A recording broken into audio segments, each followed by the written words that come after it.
Senhoras e senhores, muito bom dia a todos e obrigado por aguardarem. Sejam bem-vindos à audioconferência da Companhia de Saneamento do Paraná, Sanepar, para a divulgação dos resultados do terceiro trimestre de 2019. Esta apresentação pode conter considerações futuras referentes às perspectivas de negócio, estimativas de resultados operacionais e financeiros e de crescimento da Sanepar. Desse modo, baseie-se exclusivamente nas expectativas da administração da Sanepar em relação ao seu futuro, bem como contínuo acesso a capitais para financiar o plano de negócios da companhia. Considerações futuras não são garantias de desempenho, pois envolvem substancialmente de mudanças nas condições de mercado, regras governamentais do desempenho e do setor e da economia brasileira, entre outros fatores, além dos riscos apresentados nos documentos de divulgação e estão, portanto, sujeitas a mudanças sem aviso prévio. Informamos a todos os participantes que estarão apenas ouvindo a apresentação. Encerrada a apresentação, iniciaremos a sessão de perguntas e respostas com limite de 30 minutos. Para iniciarmos, passamos a palavra ao diretor financeiro e de relação com investidores, Sr. Abel Demétrio. Sr. Abel, muito bom dia, obrigado pela oportunidade. Por favor, com a palavra. Bom dia, obrigado pela participação de todos.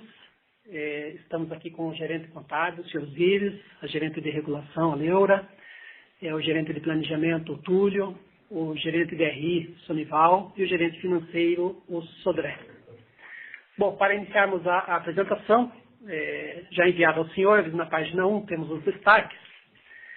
Apresentamos aqui, então, crescimento no volume faturado de 2,3% nos 9 meses de 2019 em comparação aos 9 meses de 2018. Um crescimento do volume faturado de 4,7%. Atingimos 73,5% no índice de atendimento com esgoto coletado e 100% desse esgoto tratado. Já temos água com 100% de atendimento. Nossa margem de EBITDA atingiu 39,6% nos 9 meses de 2019. E tivemos ainda a liberação de recursos do Banco KfW, o banco alemão, neste trimestre. O nosso crescimento da receita líquida foi de 10,4%, o EBITDA 14,9% e o lucro líquido no período de 21,2%. Na página seguinte, na página 2, então o volume faturado, a gente já comentou, um crescimento de 2,3%, e as economias totais de água crescendo 1,8%. Volume faturado de esgoto 4,7% e em termos de economias totais 4,1%. Nosso índice de inadimplência passou de 1,1% nos 9 primeiros meses de 2018 para 1,6% nos 9 meses de 2019. E a eficiência operacional, as perdas, tiveram um decréscimo, indo para 231,8 litros por ligação por dia. Indo para a página 3, falando um pouquinho dos indicadores de performance, em relação aos nossos covenants, em relação às debêntures públicas, terceira, oitava e nona emissão, continuamos com todos os covenants confortáveis, em linha, ou melhores até do que nós tivemos nos 9 meses de 2018. A dívida líquida pelo EBITDA ajustado em 1,50, e o índice de cobertura de despesa financeira líquida de 10,40, quando deveria ser maior ou igual a 1,5. Em relação aos debêntures privadas e demais financiamentos do sistema BNDES, também com atingimento de todos os covenants, aí sim a dívida líquida pelo EBITDA e não pelo EBITDA ajustado de 1,57, que é a nossa alavancagem. Um índice de cobertura do serviço da dívida EBITDA de 2,52 e outras dívidas onerosas, que são os planos de previdência, plano de saúde, parcelamento de energia elétrica, com impostos aí de 0,54, quando o limite é menor ou igual a 1. Os contratos da Caixa também com atendimento dos covenants, eles basicamente seguem outros itens já previstos, tanto nas debêntures públicas quanto nos contratos de financiamento e debêntures do BNDES, contratos do KfW da mesma forma, e nos indicadores, já falamos da margem de EBITDA, o nosso grau de endividamento encerrou o trimestre com 47,9%, o ROIC anualizado de 12,9% e o ROI de 17,3%. Falando um pouquinho do desempenho financeiro na página 5, então nossa receita líquida foi a 3.383 nos 9 primeiros meses de 2019, uma alta de 10,4 conforme falamos. Nosso EBITDA atingiu 1.341 milhões, uma alta aqui de 14,9%. Nossa margem líquida de 20,5% e um lucro de 694 milhões, uma alta de 21,2% em relação aos números de 2018. Os nossos custos atingiram 7,6% de crescimento, atingindo 2.043 em relação ao período de 2018 também. Geramos caixa na página 6 de 1.056 milhões. Temos dívidas de curto prazo de 363 milhões, um endividamento total de 3.111, um endividamento líquido de 2.854, que representa uma alavancagem de 1,6 vezes, em linha com 1,5 vezes ao final de 2018. Nosso custo médio ponderado da dívida caiu de 9,2 para 8,8 nesse trimestre fim em 30 de setembro. Nossos investimentos atingiram 752 milhões, uma alta de 0,4% em relação ao mesmo período de 2018, sendo 45% em água, 44% em esgoto e 11% em outros investimentos, como, por exemplo, desapropriações. Na página 7, os resultados só do trimestre, então a receita líquida no TRI contra o TRI de 2018 cresceu 13,4%, atingimos os nossos custos, né, total de custos e despesas cresceu 0,4%, e o EBITDA atingiu 485.783 mil reais no período.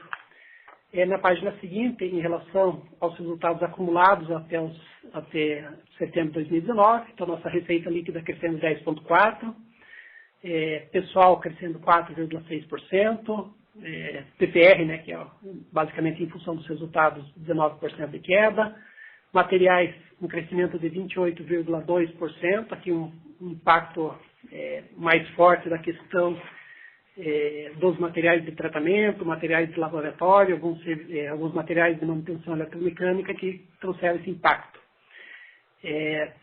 Energia elétrica crescendo 15,1%, né?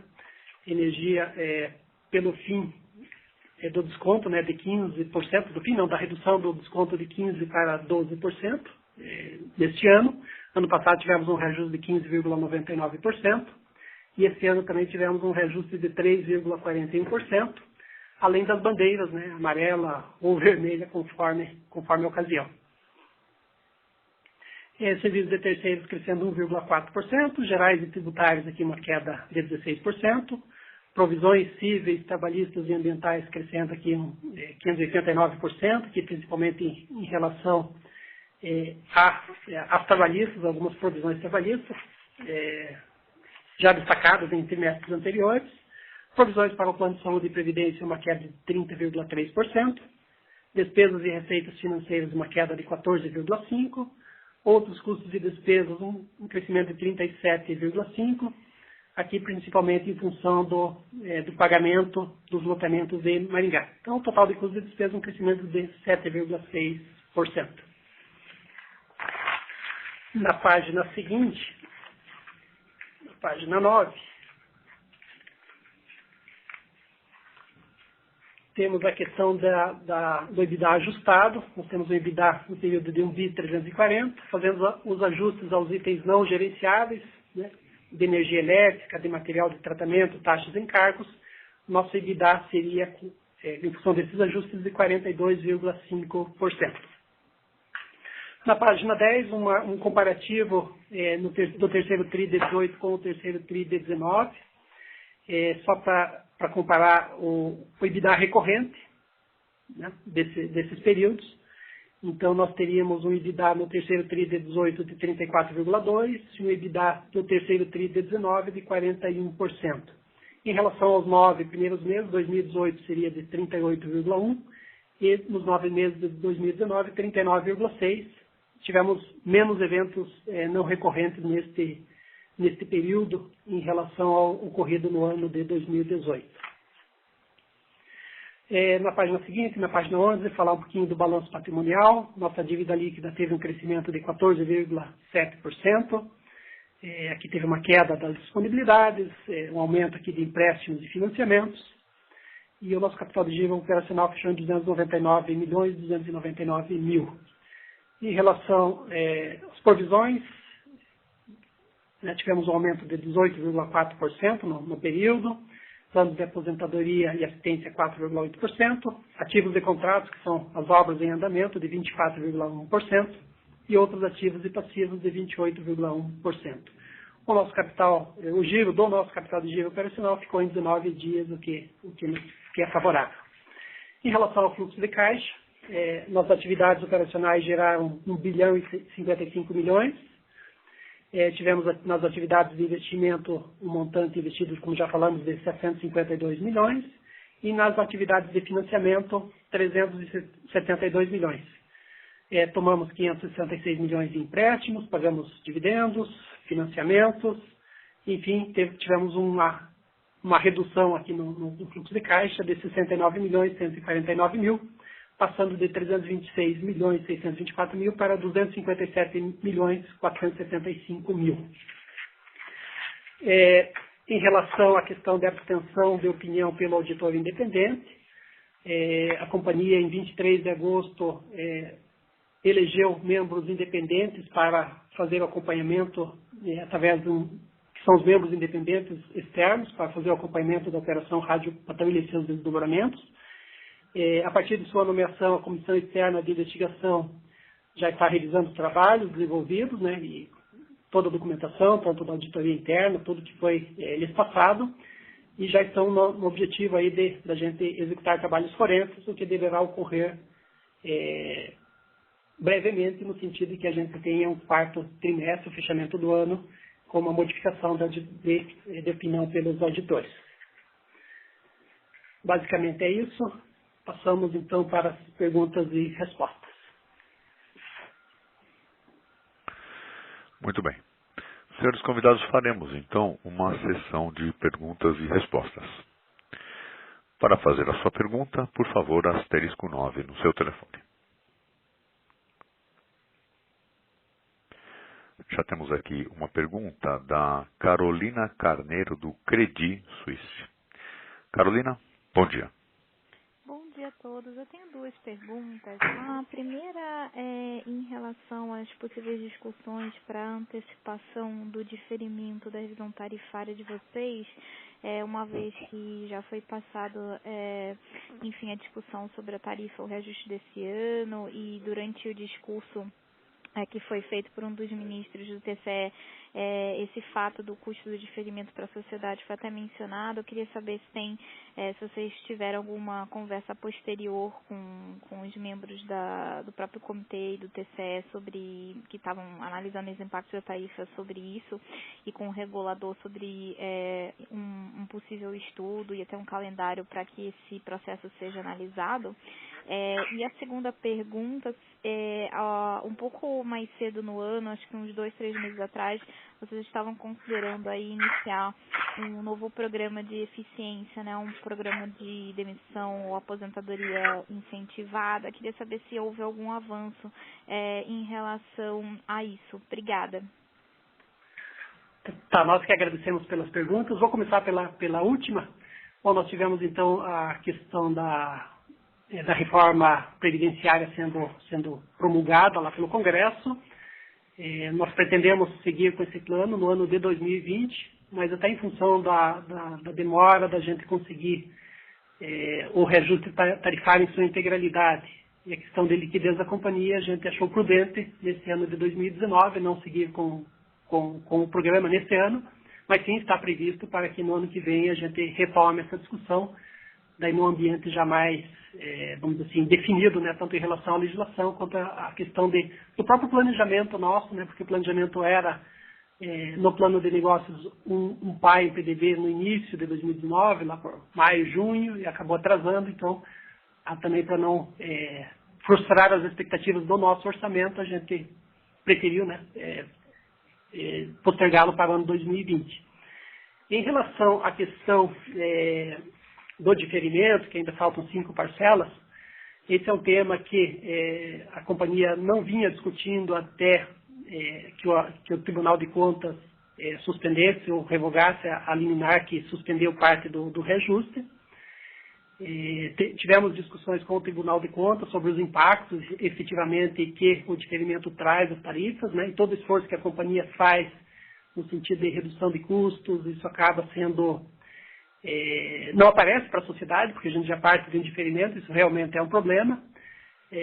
Tivemos alguns contatos com a GEPAR, mas entendemos que a GEPAR esse ano acreditamos que a GEPAR não vai fazer esse tipo de movimento, até porque agora que a gente está conseguindo recompor a tarifa nos 3,76% restantes, além daquilo que ficou da data base, né, que é do 17 de maio até a data da publicação da suspensão da cautelar pelo Tribunal de Contas, que se deu agora no dia 7 de novembro. E sabemos, né, de antemão, que a GEPAR está contratando lá uma consultoria para que esse tipo de assunto venha a ser discutido no ano que vem, provavelmente por ocasião com audiência pública, com consulta pública, mas isso deve ocorrer apenas em 2020. Tá certo, muito obrigada.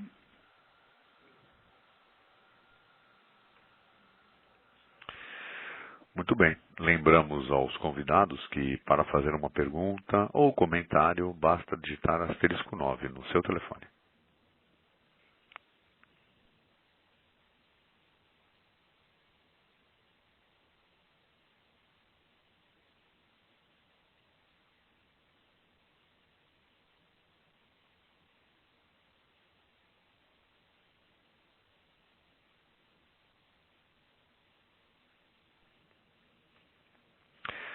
Próxima pergunta do Gabriel Francisco da XP Investimentos.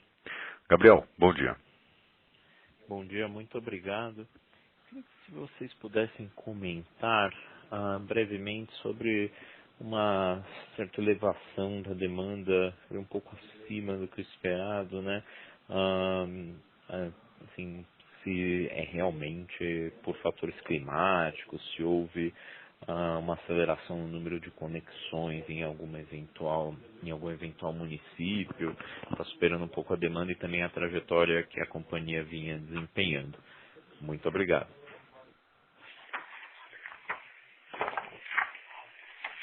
Veja, nós tivemos nesse período, né, um incremento aqui do consumo, né, de água, né, então tanto no primeiro trimestre de 2019 quanto no terceiro trimestre de 2019, o consumo realmente, os volumes, né, faturados de água, bem como as medições de esgoto, né, eles tiveram, vamos dizer assim, um acréscimo, né. Tudo isso traz realmente uma necessidade de um tratamento, gastos com produtos químicos, gastos adicionais com serviços de terceiros, né. Nós tivemos temperaturas mais elevadas que a média histórica, principalmente aí nas regiões sudoeste e noroeste. Demandou também da companhia uma questão de abastecimento em alguns locais até com caminhão-pipa, em função até da seca, né, que nós tivemos nesses locais. Então, eventuais crescimentos que a gente teve em custos e serviços, principalmente em materiais e serviços, que são itens mais gerenciáveis, foram também em função de uma produção de água maior, né. E, claro, todos os investimentos que são feitos, eles também requerem, de outro lado, um maior esforço aqui da companhia para acompanhamento e traz algum reflexo também nos custos. Claro, muito obrigado, Abel. Se me permite um follow-up, vocês estão com alguma agenda, tendo em vista a proximidade de uma eventual mudança no marco regulatório, mas já em consoante com outras empresas do setor, já discutir a renegociação e a renovação de alguns contratos de duração mais curta? Nos contratos de programa tem até... isso seria mais no caso dos contratos de programa, né? Não tanto nos de concessão. Obrigado. Veja, nós, claro, temos em função do PL, né, o 3261, que está para ser votado aí na Câmara dos Deputados, né, a companhia está atenta a esse movimento sob o aspecto legislativo, tem feito alguns contatos com municípios que a gente eventualmente poderia rediscutir. Isso sim é uma estratégia da companhia em buscar o prolongamento, vamos dizer assim, desses contratos que estão com prazo curto, vamos dizer, para vencimento. Temos várias ações nesse sentido, alguns menores já com proposta, inclusive. Ponta Grossa também, que é relevante, também já foi atualizado pelo nosso conselho. E assim, a companhia sim está atenta aos contratos com vencimento curto, no sentido de buscar uma postergação do prazo em função do projeto de lei. Perfeito, muito obrigado, viu?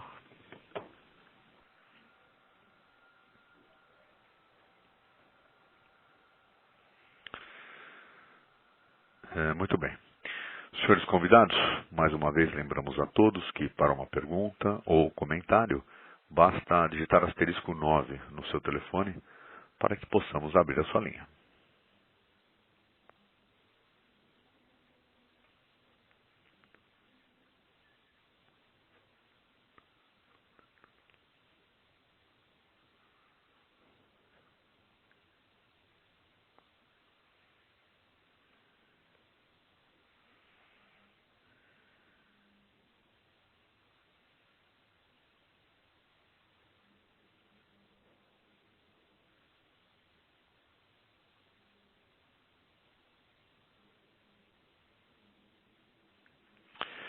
A próxima pergunta do Rodrigo Fernandes, do Banco Votorantim.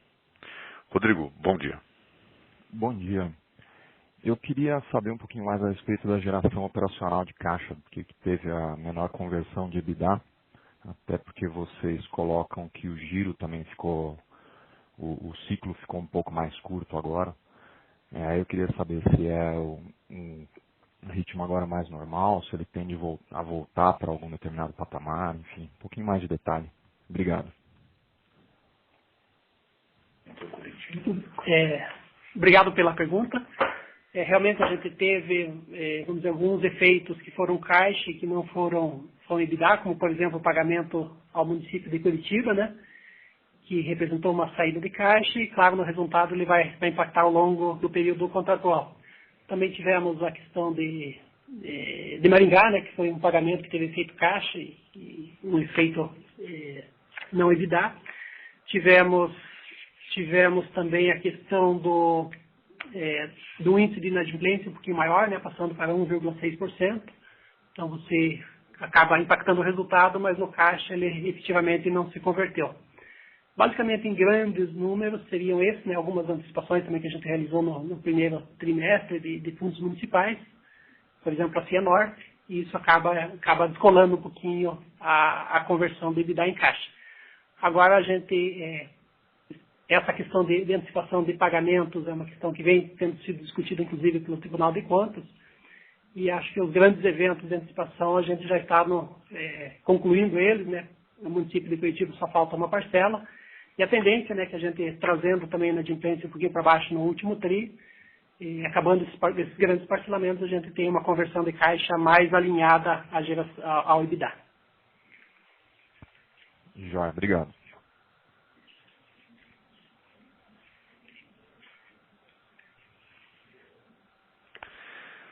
Muito bem. Mais uma vez lembramos aos convidados que para uma pergunta, asterisco 9 no seu telefone, por favor.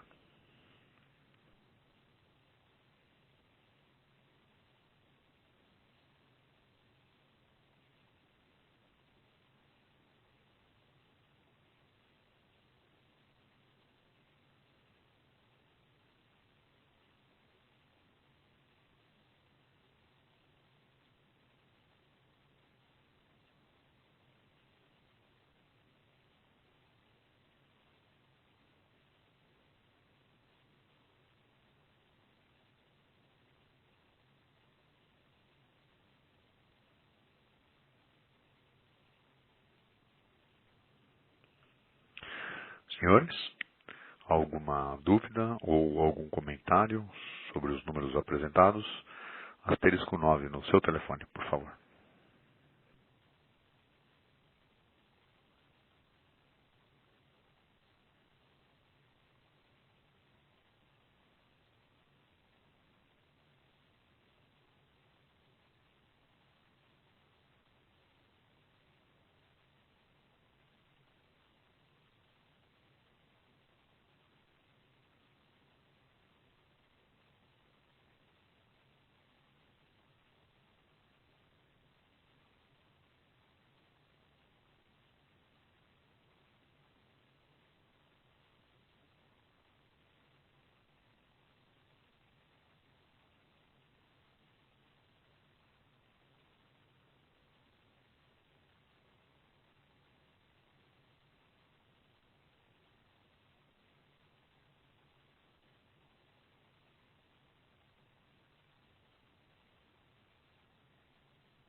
Senhores convidados, aguardamos mais um pouco até que tenham algumas perguntas.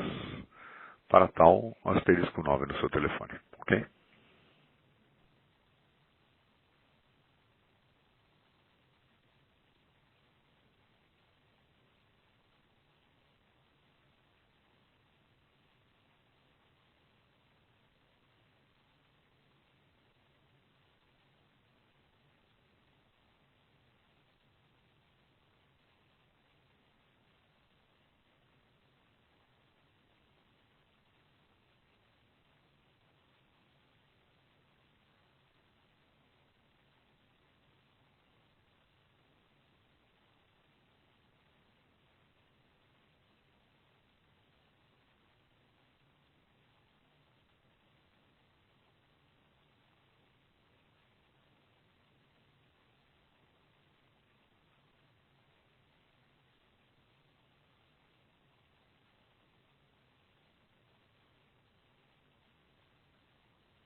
Senhores convidados, para alguma dúvida ou para algum comentário, asterisco 9 no seu telefone, por favor.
Senhores convidados, aguardamos então novas perguntas.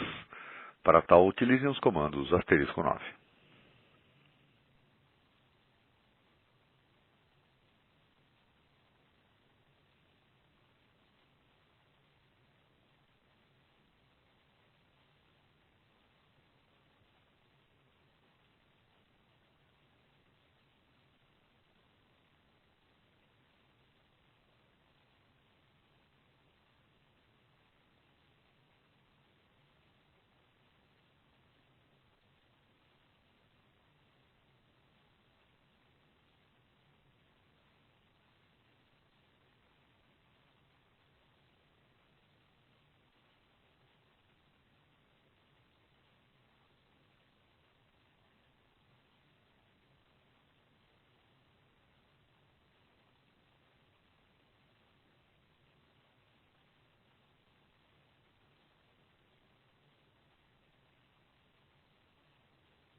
Senhores convidados, para alguma dúvida ou para algum comentário, asterisco 9, por favor.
Senhores convidados, alguma dúvida ou algum comentário, asterisco 9, por favor.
Senhores convidados, caso tenham alguma dúvida, asterisco 9 no seu telefone, por favor.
Senhores convidados, para uma dúvida ou para um comentário, asterisco 9 no seu telefone, por favor.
Muito bem.